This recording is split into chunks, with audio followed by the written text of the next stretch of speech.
Hello everyone, I hope you are well. तो finally UK triple SC ने मुख्य आरक्षी पुलिस दूरसंचार का फाइनल रिजल्ट डॉक्यूमेंट वेरिफिकेशन के लिए जारी कर दिया है। तो आपका डॉक्यूमेंट वेरिफिकेशन किस डेट से लेकर किस डेट तक होगा, तो उसके बारे में यहाँ पे डिस्कस करेंगे। साथ ही रिजल्ट के बारे में भी डिस्कस करेंगे और डॉक्यूमेंट वेरिफिकेशन में क्या होता है और कैसे होता है और उसको आपको कैसे फिल करना है समाज 79 को। तो सारी चीजें यहाँ पर डिस्कस करेंगे। साथ ही डॉक्यूमेंट वेरिफिकेशन के लिए कौन कौन सी चीजें इंपॉर्टेंट है और क्या क्या चीजें आपको लेकर जानी है, वो सारी की सारी चीजें यहाँ स्टेप बाय स्टेप डिस्कस करेंगे इस वीडियो में। तो सबसे पहले देख लेते हैं, जो उसका डॉक्यूमेंट वेरिफिकेशन स्टार्ट होगा वो आपका 21 जून से लेकर 27 जून तक चलेगा। और ये जो आपका डॉक्यूमेंट वेरिफिकेशन होगा ये आपके क्रमांक के अकॉर्डिंग होगा, यानी कि जो आपका रिजल्ट आया और जो उसमें आपका सीरियल नंबर है उसके अकॉर्डिंग आपका यहाँ पे डॉक्यूमेंट वेरिफिकेशन आयोग के द्वारा किया जाएगा। जैसे सीरियल नंबर 1 पे यहाँ पे क्रमांक 1 से लेकर क्रमांक 80 तक का जो होगा वो 21 जून को डॉक्यूमेंट वेरिफिकेशन आयोग के द्वारा कराया जाएगा। जैसे यहाँ पे आप देख सकते हैं, नीचे चलते हैं हम। जैसे रिजल्ट है, ये आपका रिजल्ट है, तो रिजल्ट में क्रमांक 1 2 3 4 5 6 7 8 9 10 आपको रैंक नहीं देखनी, एक रैंक होती है जनरल रैंक, एक होती है क्रमांक। तो क्रमांक 1 से लेके क्रमांक 80 तक का, क्रमांक 1 से लेकर क्रमांक 80 तक का आपका जो होगा वो कब को होगा, 21 जून को होगा। उसी प्रकार से फिर क्रमांक 81 से लेकर 160 तक का आपका 22 जून को होगा। फिर उसी प्रकार से क्रमांक 161 से लेकर 240 तक का 23 जून को, क्रमांक 241 से लेकर 320 तक का 26 जून को, वहीं क्रमांक 321 से लेकर 342 तक का आपका 27 जून को कंडक्ट कराया जाएगा। तो ये आपके क्रमांक के अकॉर्डिंग आपका डॉक्यूमेंट वेरिफिकेशन आयोग के द्वारा आयोग के अंदर ही कराया जाएगा। तो अब बात की जाए अगर डॉक्यूमेंट वेरिफिकेशन के लिए क्या क्या चीजें इंपॉर्टेंट है, तो सबसे पहले आपको समाज 79 फिल करना है, उसके बारे में अगर डिस्कस करेंगे। इसके साथ ही आपको आपके डॉक्यूमेंट जो आपने एग्जाम फॉर्म फिल करते समय डिटेल्स भरी थी वे सारे के सारे डॉक्यूमेंट्स आपके पास होने चाहिए और उनकी एक एक की 3 3 फोटोकॉपी करा लेना। वैसे तो यहाँ पे दो की आवश्यकता है, लेकिन आप फिर भी 3 3 करा लेना। उसमें आपको करना क्या होगा कि आप जब समाज 79 भरोगे तो उसके 2 सेट बनाने हैं। एक सेट में अलग से आपका सारे फोटो स्टेट लेगी, फिर दूसरे सेट में उसी प्रकार से फोटो स्टेट लेगी। तो 2 सेट यहाँ पे बनाए जाएंगे समाज 79 फिल करके। और उसमें क्या करना है, आपको 6 पासपोर्ट साइज फोटो आपको लेकर जाने हैं। साथ ही आपके पास आपका आधार कार्ड होना चाहिए जब आप आयोग में जाएंगे। साथ ही आपका एडमिट कार्ड होना चाहिए, एग्जाम जिसके द्वारा आपने एग्जाम दिया था वो एडमिट कार्ड आपके पास होना चाहिए। और 9:30 बजे आपको आयोग में पहुंचना है। अब यहाँ पे आप देख सकते हैं, इसमें इन्होंने यहाँ पे दिया हुआ भी है कि ध्यान दें कि शैक्षिक अर्हता के अंतर्गत विज्ञप्ति पद के अनुरूप अभ्यर्थी की हाई स्कूल व इंटरमीडिएट व अन्य समस्त वर्षों सहित अंक तालिका में प्रमाण पत्र तथा आरक्षण में स्थायी निवास संबंधित प्रमाण पत्रों के मूल अभिलेख सहित नियत तिथि को उपस्थित होना अनिवार्य है। यानी कि फोटो स्टेट तो आपको लेकर जानी है, साथ ही आपको ओरिजिनल डॉक्यूमेंट, सारे के सारे ओरिजिनल डॉक्यूमेंट आपको लेकर जाने हैं। तो क्योंकि आपके ओरिजिनल डॉक्यूमेंट वहाँ पे वेरीफाई किए जाएंगे। तो फोटो स्टेट आप करा लेना 3 3 एक एक की, और ओरिजिनल डॉक्यूमेंट अपने सारे लेकर जाने हैं। अब बात करते हैं इसमें समाज 79 आपको कैसे चलो समाज 79 कैसे फिल करना है। तो उससे पहले एक बार रिजल्ट देख लेते हैं। देखिए रिजल्ट में यहाँ पर देख सकते हैं कि जो जिन्होंने फर्स्ट रैंक प्राप्त किया, यानी कि जो एग्जाम के टॉपर है वो उन्होंने 87.25 मार्क्स यहाँ पर प्राप्त किए। 87.25 यहाँ पर मार्क्स पे उन्होंने ये एग्जाम टॉप किया। और ये कैंडिडेट ओबीसी कैटेगरी से बिलोंग करता है। अब आप सोचोगे कि जनरल की मेरिट है, जनरल की मेरिट में ओबीसी वाले कैंडिडेट कैसे आ जाते हैं।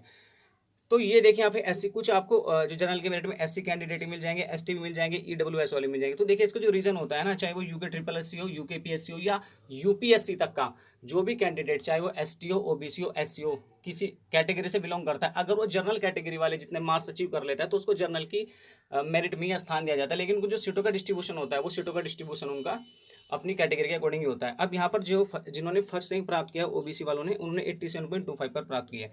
अब आप अगर कैटेगरी वाइज इनकी देखोगे तो कैटेगरी वाइज आपको उनकी रैंक अलग मिलेगी। जैसे देखो ये चल रहा है अभी आपका जर्नल चल रहा है, और जर्नल के बाद यहाँ पर आपको मिलेगा ईडब्ल्यूएस वाला। आगे चल के इसमें अभी आएगा, देखते दिखाता हूँ मैं आपको कैसे इसमें उन्होंने रैंक बनाई है। वो यहाँ पे 17 देखो, यहाँ पे थोड़ा और स्क्रॉल कर लेते हैं इसको। ईडब्ल्यूएस, देखिए ईडब्ल्यूएस की मेरिट आ गई। अब देखिए यहाँ पे कैटेगरी साइड में अपनी राइट हैंड साइड में देखिए ईडब्ल्यूएस 1 लिखा हुआ है। ये तो ये इसकी कैटेगरी रैंक है, और जो इसकी जर्नल रैंक है वो है इसकी 178 इसकी जर्नल रैंक है। और कैटेगरी की रैंक इसकी 1 है। इनकी ईडब्ल्यूएस वाला वो कैंडिडेट जिसने अपनी कैटेगरी के अकॉर्डिंग सबसे ज़्यादा मार्क्स अचीव किए हैं वो 62 पॉइंट पर अपनी कैटेगरी में टॉपर है। लेकिन अगर ईडब्ल्यूएस वाला जर्नल की मेरिट लिस्ट में आ गया तो वहाँ पे उसको उसी के हिसाब से कैलकुलेट किया जाएगा, जर्नल की मेरिट के हिसाब से, चाहे वो किसी भी रैंक पर है। ठीक है, तो ये तो था थोड़ा रिजल्ट के बारे में आपका डिस्कशन। अब बात कर ले समाज 79 कैसे फिल करना है। तो चलिए समाज 79 के समाज 79 में आपको 2 पेज मिलेंगे। पहले पेज में आपको बिल्कुल बेसिक डिटेल भरनी है, ये आपका फर्स्ट पेज है। हम इसका अगर आप चाहो तो इसको आयोग की वेबसाइट से डाउनलोड कर सकते हो। आयोग की वेबसाइट में आपको सर्च जाना है, वहाँ से आप इसको डाउनलोड कर सकते हो।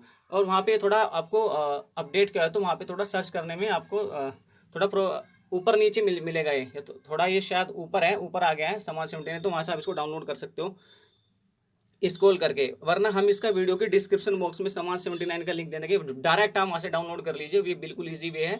तो वीडियो के डिस्क्रिप्शन बॉक्स में जाकर वीडियो को देखने के बाद आप वहाँ से इसको डाउनलोड करके घर ही फिल कर लेना। लेकिन फिल करने से पहले आपको कुछ बात ध्यान रखनी होगी। देखिए जैसे सबसे पहला ये पेज है, इस पेज में आपको चयनित पद का नाम लिखना है, मुख्य आरक्षी पुलिस दूरसंचार ये लिख दोगे। पद कोड आपका आपकी नोटिफिकेशन में मिल जाएगा, आपके एडमिट कार्ड में मिल जाएगा, जो फॉर्म आपने फिल किया वो उसमें मिल जाएगा। पद कोड आपको वहाँ से भर देना है। अभ्यर्थी का नाम, अब आप सोचोगे कि आपको हिंदी में भरना है इंग्लिश में भरना है, देखिए आप इसे भर तो दोनों में सकते हो, हिंदी इंग्लिश में, इसमें कोई प्रॉब्लम नहीं है। लेकिन क्योंकि यहाँ पे जो डिस्क्रिप्शन दिया हुआ है सारा का सारा आप देख रहे हिंदी में दिया हुआ है, तो आप इसको अगर हिंदी में भरोगे तो ज़्यादा बेनिफिशियल रहेगा, ज़्यादा अच्छा रहेगा।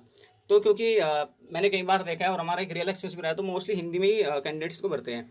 तो यहाँ पे अभ्यर्थी का नाम, पिता का नाम, लिखित परीक्षा का अनुक्रमांक हो जाएगा, टंकण क्रमांक आप छोड़ देना, इसमें आपको इसकी आवश्यकता नहीं है।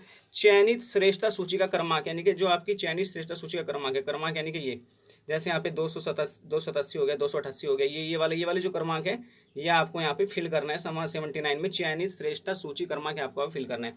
अभिलेख सत्यापन की थी, अगर आप इसको आज भर रहे हो ना, घर बैठ के भरना चाहते हो तो भर लो, आज भर लो चाहे कल भर लो, लेकिन इसकी जो डेट है वही डालना जिस दिन आपका डॉक्यूमेंट वेरिफिकेशन होगा, वही डेट आपको डालनी है। और दिनांक भी आप दिनांक वही डालना है जिस दिन आपका डॉक्यूमेंट वेरिफिकेशन, भर लो चाहे आज इसको, आप कोई प्रॉब्लम नहीं है। समय आपको वहीं डाल देना है जाके, 12 बजे, 1 बजे, 10 बजे, जो भी आपको जिस टाइम आपका डॉक्यूमेंट वेरिफिकेशन होगा।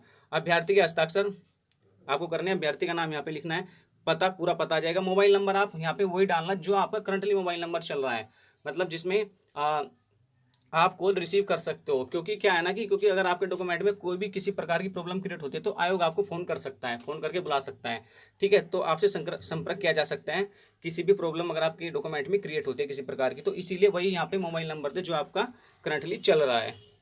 तो ये तो था आपका फर्स्ट पेज। अब बात करते हैं सेकंड पेज की। सेकंड पेज में आपको थोड़ी बेसिक डिटेल है, और एक बात और आपको यहाँ पे याद रखनी, जैसे आप यहाँ पे फोटो पेस्ट करोगे ना, तो फोटो पेस्ट करने के बाद उसके ऊपर आपको क्या करना है, सिग्नेचर करना है, ताकि पूरे फोटो पे आ जाए। यहाँ पे लिखा है स्व प्रमाणित फोटो, ठीक है। उसी प्रकार से यहाँ पे अपना फोटो लगाना है, उसे स्व प्रमाणित करना है। अब यहाँ पे छोटी सी बेसिक डिटेल है, देखो यहाँ पे अभ्यर्थी का नाम, पिता का नाम, अनुक्रमांक, चयनित पद का नाम, चयनित पद का कोड, ये भर देना है। अब जितने भी आपके डॉक्यूमेंट है, 10th की, 12th की, डिप्लोमा की, मार्कशीट और सर्टिफिकेट, साथ ही आपका आय प्रमाण पत्र, जाति प्रमाण पत्र, मूल निवास, आधार कार्ड, सारे की सारी फोटो स्टेट की 3-3 कॉपी आप कराओगे। लेकिन आपको 2 की आवश्यकता पड़ेगी क्योंकि आपको दो सेट बनाने हैं। ये 2 पेज है, ये पेज ऊपर लगेगा, फिर ये पेज नीचे आएगा, ठीक है। इस प्रकार से आपके, और फिर आपके सारे डॉक्यूमेंट लग जाएंगे, एक सेट बनेगा, फिर एक पेज है, फिर सारे डॉक्यूमेंट 2 सेट बन जाएंगे इस प्रकार से। और आपको क्या करना है, यहाँ से लेके इसी पेज से लेके, यानी कि इस पेज हो गए और इस पेज से, और सारे डॉक्यूमेंट पे आपको सेल्फ अटेस्टेड लिखना है, और सेल्फ अटेस्टेड लिखने के बाद अपने साइन करने हैं, और साइन करने के बाद आपको डेट डालनी है, लेकिन डेट वही डालना जिस दिन आपका डॉक्यूमेंट वेरिफिकेशन होगा। भर लो चाहे इसको आप आज, कोई प्रॉब्लम नहीं है। अब देखिए यहाँ पे इसके बाद आपको क्या करना है, यहाँ पे आ गया आपका हाई स्कूल। तो हाई स्कूल का जो अंक तालिका है उसकी जारी होने की तिथि लिखनी है। देखिए जो पहले मार्कशीट आती थी अलग अलग, जिसमें मार्कशीट अलग आती, सर्टिफिकेट अलग आता था, तो उनको जो उनकी इशू डेट होगी वो मिलेगी सर्टिफिकेट पे। कई बार कैंडिडेट क्या करते हैं, जहाँ पे चेकर सिग्नेचर होते हैं ना, तो वहाँ पे लिखा होता है डेट, तो वे डेट डाल देते थे, लेकिन इशू डेट जो होती है वो बोर्ड के द्वारा आती है और वो आपको सर्टिफिकेट पर मिलती है, और वो प्रिंटेड डेट होती है, याद रखना। तो प्रिंटेड डेट ही आपको यहाँ पे डालनी है। जिनके पास कंबाइन रूप में है 10th और 12th का, वे दोनों में लिख सकते हैं अपनी, और दोनों की सेम ही होती है, मार्कशीट और जो आपका सर्टिफिकेट होता है उनकी इशू डेट सेम ही होती है, ठीक है। तो यहाँ पे डाल देना वो डेट। वैधता तिथि में आपको कोई डालने की आवश्यकता नहीं, क्योंकि जब जो भी क्वालिफिकेशन हमारी होती है, जो भी हमारी एजुकेशनल क्वालिफिकेशन सर्टिफिकेट होते हैं उनकी वैधता लाइफ टाइम होती है, जब तक आप हो तब तक उनकी वैधता है। तो वैधता में आप डैश कर देना, और संलग्न में लिख देना हाँ, जो आप डॉक्यूमेंट संलग्न करते हो वहाँ हाँ लिखना है आपको, हाँ हाँ हाँ, ठीक है। इसी प्रकार से इंटर का आपको यहाँ पे इशू डेट लिखनी है, ठीक है। अब बात करते हैं आपके स्नातक। अगर आप स्नातक भरना चाहते हो तो भर दो, नहीं तो कोई आवश्यकता नहीं अगर आपके पास है, क्योंकि इसमें आपका डिप्लोमा मांगा गया है। डिप्लोमा में आपको क्या करना है, देखिए लिख सकते हो, वैसे कोई इशू है नहीं, क्योंकि जो यहाँ पे देख आप, आयोग वही डॉक्यूमेंट एक्सेप्ट करता है जिस पे आपकी इसेंशियल क्वालिफिकेशन पर आपका सिलेक्शन होता है, या जो आप अपने फॉर्म में फिल करते हो, ठीक है। अब बात करते हैं डिप्लोमा की। जिन्होंने 3 वर्ष का डिप्लोमा किया है उनको क्या करना है, first year, second year, third year, fourth year और six year, first semester, 6 semester और 3rd, 4th, 5th और 6th सेमेस्टर की मार्कशीट की इशू डेट लिखनी है यहाँ पे, जारी हो जाएगी। जैसे प्रथम वर्ष की यहाँ पे इशू डेट, वैधता वैधता उसमें कुछ नहीं आएगी, डैश मार देना वैधता में और संलग्न। हाँ, अगर किसी ने 2 वर्ष का डिप्लोमा किया है लैटरल एंट्री के थ्रू तो उसको भरना है थर्ड सेमेस्टर से, third semester, fourth semester, fifth semester, six semester. और अगर आयोग वाले पूछते हैं कि आपके पास और मार्कशीट नहीं है क्या, तो आप बता देना कि लैटरल एंट्री के थ्रू मेरा एडमिशन हुआ था और मैंने यहाँ पे 2 ईयर्स का डिप्लोमा किया हुआ है लैटरल एंट्री के थ्रू। लेकिन आपका जो लैटरल एंट्री का डिप्लोमा होता है वो 3 ईयर्स का ही मान्य होता है, क्योंकि आपके सर्टिफिकेट पर ऑलरेडी लिखा होता है कि 3 ईयर्स डिप्लोमा। ठीक है, तो यहाँ पर आप फिल कर सकते हो, यहाँ पे लिख सकते हो वैधता में आप डैश मार देना और संलग्न वाले में लिख देना हाँ, तो ये हो जाएगा आपका डिप्लोमा। ये आपकी मार्कशीट। अब आता है 6 नंबर, देखिए 6 नंबर पे क्या है, डिप्लोमा तकनीकी डिग्री प्रमाण पत्र। इसमें जो आपका सर्टिफिकेट होता है उसकी आपको यहाँ पे इशू डेट भरनी है, वैधता में आपको डैश मारना और संलग्न में लिखना है हाँ। उसी प्रकार से 7 पे स्थायी और मूल निवास प्रमाण पत्र, इशू डेट, वैधता अगर कोई है तो ठीक है, नहीं डैश मार देना उसमें लिख देना हाँ। फिर बाकी सारे इसी प्रकार से आपको भरने हैं ये 12 तक। 12 में अगर अधिमानी आहारता है डिजायरेबल अगर लागू हो तो भरना, नहीं तो कोई बात नहीं। पहचान पत्र में आपका देखिए 30 नंबर पे पहचान पत्र जो आपने आवेदन पत्र में भरो, आधार कार्ड, उसकी इशू डेट लिखनी है।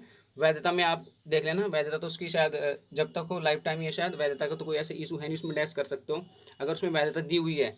वैसे वैधता होती नहीं है आधार कार्ड में, और संलग्न में लिख देते हो आप हाँ। उसी प्रकार से अगर कंप्यूटर संबंधी डिप्लोमा है तो उसमें भर सकते हो आप।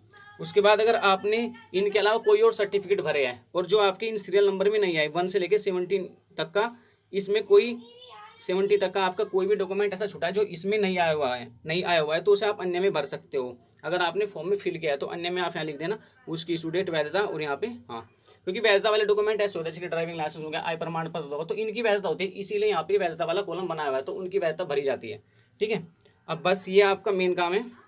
उसके बाद आपको क्या करना है देखिए, उसके बाद आपको स्थान लिखना देहरादून, अभिलेख सत्यापन की का दिनांक, जिस दिन आपका अभिलेख सत्यापन होगा वो लिखना है। संलग्नों की संख्या यानी कि हाई स्कूल से लेके जितने भी आपके डॉक्यूमेंट लगे हैं 10, 11, 12 वो यहाँ पे आपको संख्या लिखनी है, हस्ताक्षर करने हैं, अभ्यर्थी का नाम और मोबाइल नंबर आपको लिखना है। ये सारी चीज़ें करने के बाद 6 पासपोर्ट साइज रंगीन फोटो ले जाना है, अपना आधार कार्ड ले जाना और सारे ओरिजिनल डॉक्यूमेंट वहाँ पर आपको ले जाने हैं, कोई भी आपका डॉक्यूमेंट नहीं छूटना चाहिए। ठीक है, वरना प्रॉब्लम क्रिएट हो जाएगी। तो ये बातें आपको ध्यान रखनी है। और सारे डॉक्यूमेंट आपको क्या करने हैं, जो फोटो स्टेट वाले होंगे उनको क्या करना है, सेल्फ अटेस्टेड करना है। और ये पेज भी आपको नीचे लिख के सेल्फ अटेस्टेड करने होंगे।